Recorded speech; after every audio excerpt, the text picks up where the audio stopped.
বিচার হোক, সঠিক বিচার হোক আমরা চাই। আপনি কান্নাকাটি বন্ধ করে, মানে কি ঘটেছিল, ড্রাইভার কিভাবে গাড়িটা ফালাইছে একটু আপনি ডিটেইলস আকারে বলবেন। হ্যাঁ,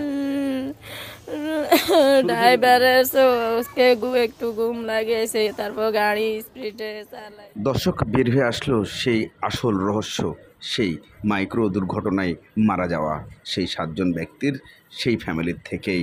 এখানে জানা গেছে ড্রাইভার অচেতন অবস্থায় গাড়ি চালাচ্ছিলেন বেপরোয়াভাবে, কারণ তার চোখে ঘুম থাকা অবস্থাও সে যখন গাড়ি চালাচ্ছিলেন সে মুহূর্তেই গাড়ির ব্যাঘাত ঘটে গাড়ি পুকুরে দিয়ে নেমে যায়।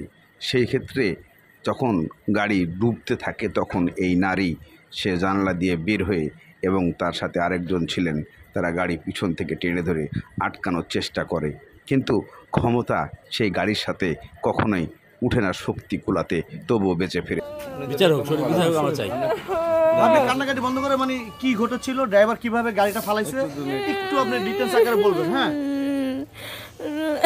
ড্রাইভারের একটু ঘুম লাগেছে, তারপর গাড়ি স্পিডে চালাইছে, চালানোর লগে গাড়ির ভিতরে কি ভাঙ্গি চুরি নিচের দিকে, গাড়ি নিচের দিকে নামতে আছে, খালের দিকে বেশ অনেক দূরে চলে গেছে।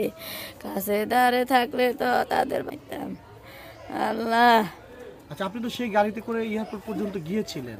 জি, আমি ত্রুটি হয়েছিল, জানালা দি আমি বাইরে আইছি, বাইরে গাড়ি ধরে রাখছি আমি আর আমার জালের বাপে।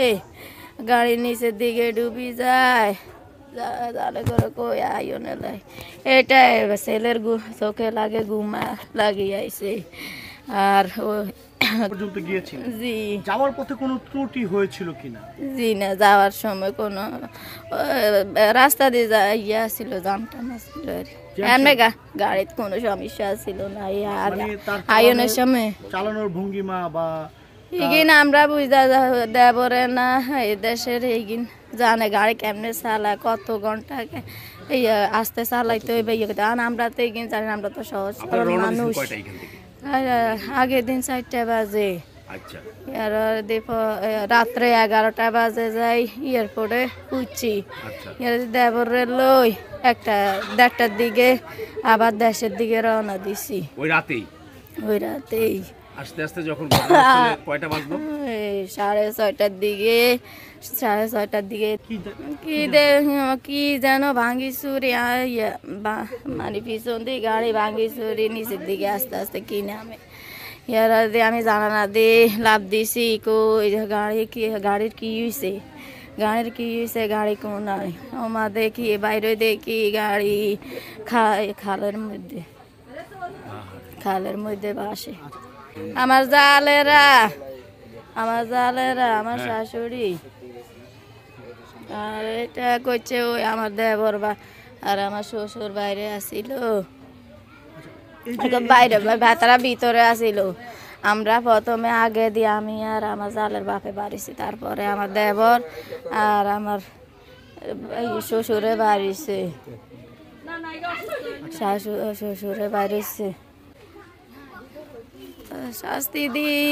শাস্তি দিয়ে এখন আর আমাদের মানুষ পাইনি, শাস্তি দিয়ে আর এখন কি আর আমাদের মানুষ পাইনি।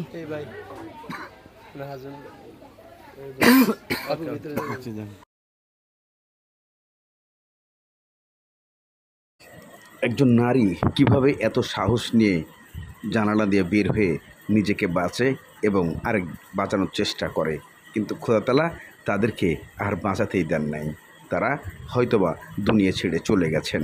তবে এই নারী চেষ্টা করেছিলেন তাদেরকে বাঁচানোর, নিজে চেষ্টা করে